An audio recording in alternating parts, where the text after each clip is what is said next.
Hello everyone, welcome back to my channel. आज के video में हम लोग क्लास 7 के एनसीईआरटी सामाजिक आर्थिक एवं राजनीतिक जीवन का चैप्टर 3 करेंगे। चैप्टर 1 और 2 हम लोग कर चुके हैं। चैप्टर 1 और 2 का पाठगत प्रश्न और अभ्यास प्रश्न दोनों कंप्लीट हो चुका है। चैप्टर 3 का आज हम लोग पाठगत प्रश्न करेंगे।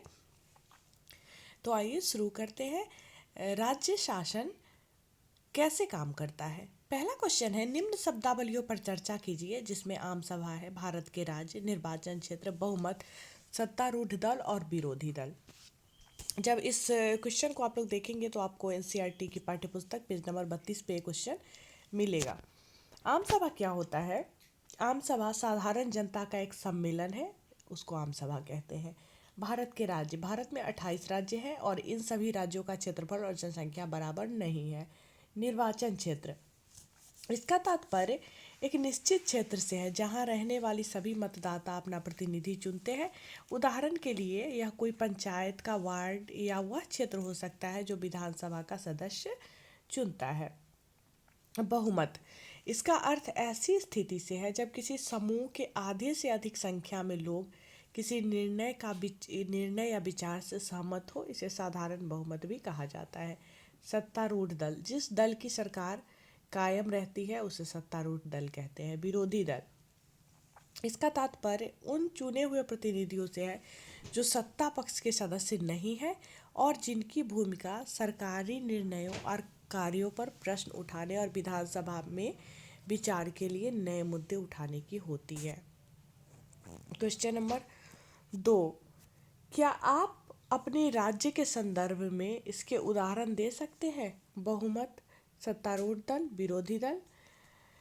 दिल्ली राष्ट्रीय राजधानी क्षेत्र के विधानसभा में कांग्रेस पार्टी को बहुमत प्राप्त है और इस संदर्भ में सत्तारूढ़ दल कांग्रेस पार्टी है जिसे विधानसभा में 2/3 बहुमत प्राप्त है और विरोधी दल के रूप में भारतीय जनता पार्टी है।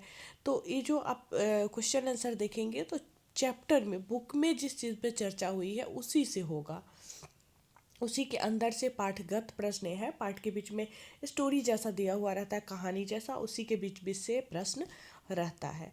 क्वेश्चन नंबर 3 है, कई बार सत्ताधारी दल किसी एक पार्टी का न होकर कई पार्टियों से मिलकर बनता है, उसे गठबंधन सरकार कहते हैं। अपने शिक्षक से इस विषय में चर्चा कीजिए। इसका आंसर होगा, जब किसी एक दल को पूर्ण बहुमत नहीं मिलता है तो कई दल न्यूनतम कार्यक्रम के तहत सबसे बड़े दल को अपना समर्थन देकर सरकार का गठन करते हैं, तो इसे गठबंधन सरकार कहते हैं।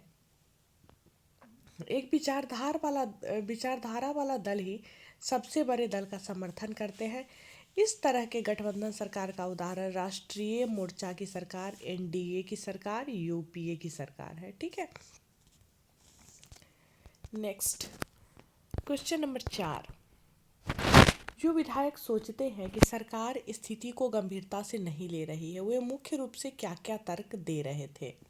बुक से है, एनसीईआरटी पाठ्यपुस्तक पेज नंबर 36 पे है ये। हिमाचल प्रदेश के कई विधायक विधानसभा में अपनी अपनी क्षेत्रों की समस्याओं को बतला रहे थे। मैं बताई हूँ आप लोगों को कि स्टोरी जैसा रहता है चैप्टर, तो उसी स्टोरी से क्वेश्चन सब है, जिसमें से कुछ विधायक यह मान रहे थे कि सरकार इन समस्याओं को गंभीरता से नहीं ले रही है और इसके लिए विभिन्न विधायकों द्वारा कई तर्क दिए गए। इसके बाद एक विधायक जो तर्क दे रहा है, अखंड गांव में मेरे निर्वाचन क्षेत्र में पिछले 3 हफ्तों में हैजे के कारण 15 लोगों की मृत्यु हो चुकी है। मेरे विचार में सरकार के लिए यह बड़ी शर्मनाक स्थिति है। वह सरकार जो अपने को प्रौद्योगिकी में सर्वश्रेष्ठ घोषित कर रही है, हैजे जैसी साधारण बीमारी को रोकने में असफल रही है। मैं स्वास्थ्य मंत्री का ध्यान इस ओर आकर्षित करना चाहूँगा कि वे स्थिति को नियंत्रण में लाने के लिए तत्काल जरूरी कदम उठाएं। दूसरा विधायक, मेरा प्रश्न यह है कि सरकारी अस्पतालों की दशा इतनी खराब क्यों है? सरकार जिला अस्पतालों में डॉक्टरों तथा चिकित्सा कर्मचारियों की ठीक से नियुक्ति क्यों नहीं कर रही है? मैं यह भी जानना चाहूँगा कि सरकार इस स्थिति का सामना किस प्रकार करने जा रही है जिससे लोग बड़ी संख्या में प्रभावित हैं और यह संख्या जो है बढ़ती ही जा रही है और अब यह महामारी का रूप ले चुकी है। ये दूसरा विधायक का तर्क है। नेक्स्ट है, यदि आप स्वास्थ्य मंत्री होते तो उपयुक्त चर्चा का उत्तर किस प्रकार देते?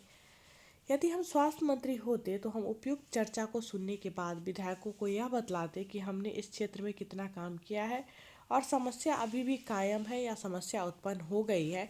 उन समस्याओं का जल्दी ही निपटारा कर लिया जाएगा तथा जिन समस्याओं में अधिकारी और कर्मचारी लापरवाही बरत रहे हैं उनकी लापरवाही को खत्म किया जाएगा और ज़रूरत पड़ने पर उस पर उचित कार्रवाई भी किया जाएगा। छठा है, आपके विचार में क्या उपयुक्त बहस कुछ अर्थों में उपयोगी रही? कैसे? चर्चा कीजिए। हमारे विचार में विधानसभा में होने वाली सभी बहस उपयोगी थी क्योंकि वे बहसें जनता की समस्याओं से जुड़ी हुई थी। विधायकगण इन समस्याओं को सरकार के मंत्रियों के सामने रख रहे थे जिससे कि सरकार के मंत्रीगण उन समस्याओं का जल्द से जल्द निराकरण कर सके। इसके बाद है लास्ट क्वेश्चन है, क्वेश्चन नंबर 7। व्याख्या कीजिए कि सरकार की कार्यप्रणाली में एक सामान्य विधायक और उस विधायक में जो मंत्री भी है क्या अंतर है। यह एनसीईआरटी पाठ्यपुस्तक पेज नंबर 36 पे भी मिलेगा। क्वेश्चन नंबर 6 भी 36 पे ही है। एक विधायक जो जनता द्वारा चुने हुए प्रतिनिधि होते हैं वे विधायक किसी भी दल के हो सकते हैं, लेकिन जो विधायक मंत्री भी है वह सिर्फ सत्तारूढ़ दल के विधायक हो सकते हैं। ध्यान से समझिएगा, एक विधायक जो जनता द्वारा चुने हुए प्रतिनिधि होते हैं तो वो विधायक किसी भी दल के हो सकते हैं, लेकिन जो विधायक मंत्री भी है वह सिर्फ सत्तारूढ़ दल के विधायक हो सकते हैं तथा मंत्री विधायक को किसी एक विभाग का मंत्रालय सौंपा जाता है और उस मंत्रालय से संबंधित सभी महत्वपूर्ण निर्णय मंत्री विधायक द्वारा लिया जाता है। विधायक के मंत्री होने के कारण उनकी सुरक्षा व्यवस्था भी विधायक से अलग होती है।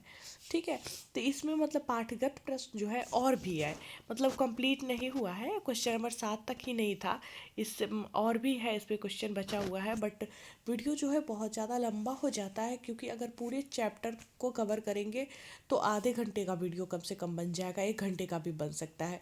तो इस वजह से मैं इसको छोटे छोटे पार्ट में बांट देती हूँ ताकि आप लोगों को पढ़ने में कठिनाई नहीं हो और मतलब बोरिंग नहीं लगे।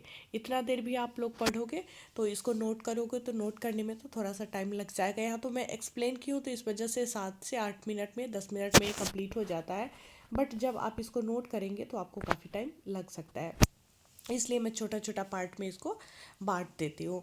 तो वीडियो कैसा लगा मुझे कमेंट करके ज़रूर बताएं और धीरे धीरे जितना भी सब्जेक्ट है मैं सबको करवाऊँगी और सारे क्लास का। अभी मैं जूनियर में ही हूँ, मतलब जूनियर क्लास का ही करवा रही हूँ, 8th तक अभी तक पहुँची हूँ, 8th तक को मैं टच की हूँ, लेकिन धीरे धीरे मैं सारे क्लास का एनसीईआरटी का क्वेश्चन आंसर आप लोगों को करवा दूँगी। जो भी लोग चैनल पे नए हैं या पहली बार मेरे वीडियो को देख रहे हैं तो चैनल को सब्सक्राइब करके बेल आइकन को ज़रूर दबा लीजिएगा ताकि जब भी मेरा नया वीडियो जाएगा नोटिफिकेशन सबसे पहले आपको मिलेगा। वीडियो पसंद आया तो लाइक करें और इस तरह के वीडियोस को देखने के लिए मेरे चैनल को सब्सक्राइब ज़रूर करें।